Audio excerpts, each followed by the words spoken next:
you've trussed your turkey just fine. I know it's a little bit tricky, but don't worry about it too much. I've also used the pop-up right here. You gotta put it in the heaviest part of, thickest part of the breast. And once you're done, get the cheesecloth and cover your turkey with the cheesecloth.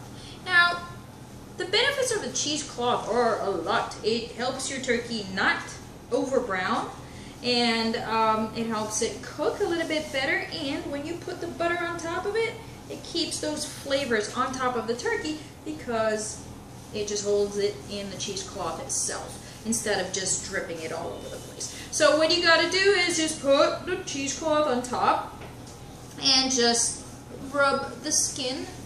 It'll also hold it on to the turkey so it's not too loose. Just make sure you cover the whole thing with the butter, all the flesh that is, on top of the cheesecloth, and that will hold the cheesecloth in place as we said. And the way I like to do this is I like to roast the turkey for about 45 minutes on the back side. So what you would have is, as you saw earlier, the wings are sticking up here, the legs are pointing upwards. This is the proper way to roast the turkey. However, that means that the bottom side will be just flabby and, you know, not roasted very well. So what I'm going to do is I'm going to put my turkey upside down for about 45 minutes. There we go. It's upside down. I'm also going to cover this part with a good amount of butter. There we go. This tray has served its purpose. This is also a great tray to have, especially for turkey, as well as a lot of other things. It's really a cutting board, but it comes in very handy, and I'll make sure to add it to the list of links and utensils that we're using for the turkey. Just butter it up real nice. Now set your oven, preset your oven to 325. If you have one of these nice fancy ovens, you can preheat it a lot quicker if you put it to broil for about 10 to 15 minutes and then set it to 325. That way you won't have to wait as long. Now make sure you keep your oven rack, well, where your turkey would be in the center. So I would put it a little bit lower and not too centered, so that your actual turkey is in the center of the oven. And it's time to take off these gloves and dispose of them completely.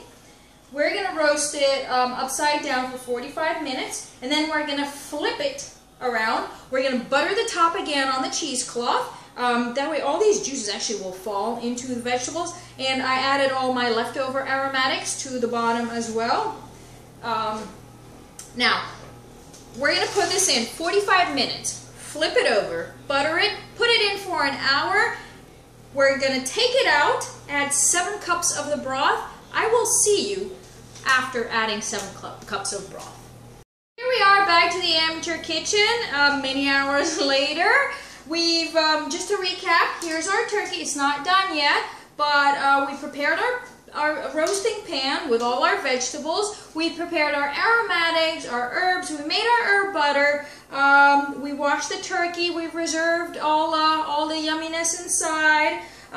We've loosened the skin. We've stuffed it. We have buttered under the skin. What else have we done? We've trussed our turkey. We've covered it with cheesecloth, and we've buttered it. Now, after that, we have roasted our turkey upside down for 45 minutes. We've flipped it, and we've roasted it for an hour after adding the rest of the butter on top of the cheesecloth. Then we added 7 cups of broth, and we roasted it for an additional 45 minutes, and here we are. Now, what we're going to do right now is use this little gadget here. This is called a baster. And the way this works is you have all these juices in the roasting pan right now, and what you're going to do is you're going to stick your bait. You're going to, first it's like a pipette. You're going to push on your baster, and then you're going to immerse it in the liquid. You're going to let go, and your liquid is going to come right up. What you're going to do, this right here is what basting is all about. We're going to do this a bunch of times till our entire turkey is super, super duper moist.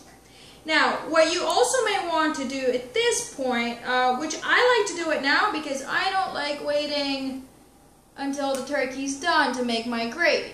If you have opted to make your gravy with the neck and the giblets, then this now would be a good time to probably reserve some of those juices, let's say about a cup or half a cup, so you can use it for your gravy. And we will have a recipe. It's not going to be a video because it's pretty straightforward, of how you can make that gravy. Now you see how this is going. This is how you baste it. And now when you feel like the top is super duper moist, you know, when you take it out of the oven, you will notice that the cheesecloth was rather dry. So what we're doing now is just making sure it's super duper moist. When you return it to the oven, make sure to just flip it around.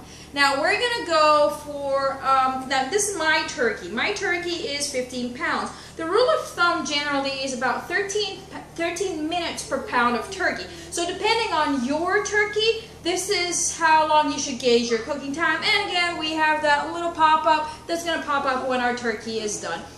So my turkey's got at least about an hour and a half to go. So I'm going to put it in for half an hour.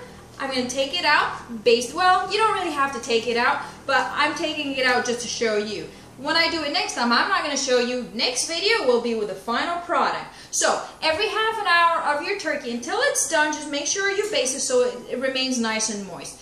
Before the last half hour, however, here's what I got. Stay right there.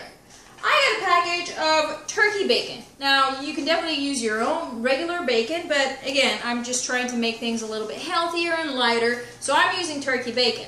The last half hour, or when your turkey has browned enough, make sure to baste it first, remove the cheesecloth, and just lay pieces of bacon all the way across it. That is just for the final half hour so that it doesn't over brown, and then you know what, you could always eat that bacon afterwards. It's delicious, whether it's regular bacon or turkey bacon. So now this little bird is going back in the oven, and we will see you with the final product. Hello again from the amateur kitchen, and here we are. Our bird is ready. So for starters, we added our turkey bacon, and now we're just going to take it off. And we're going to check the temperature of our turkey, okay? Now, what you need to do is get one of these thermometers. They're available everywhere, and again, it's going to be on our equipment list. Stick a little sucker right here in the thickest part of the breast, and this should read above 170. Now, make sure it doesn't touch the bone, and we are perfect. And then you would need to prick it here in the leg, thigh, again away from the bone, and this should read 180, and we are good to go. The turkey is ready. Don't worry about all the string. It will come off as you carve it. There are a lot of great videos for carving your turkey online, so I'm not even going to bother you with this one right now. The vegetables look excellent. Make sure to keep the juices for gravy or for soup later on. Just skim off the fats, and we'll have more recipes on our site for sides and for gravy and for everything else. Enjoy your turkey, and we can't wait to enjoy ours as well.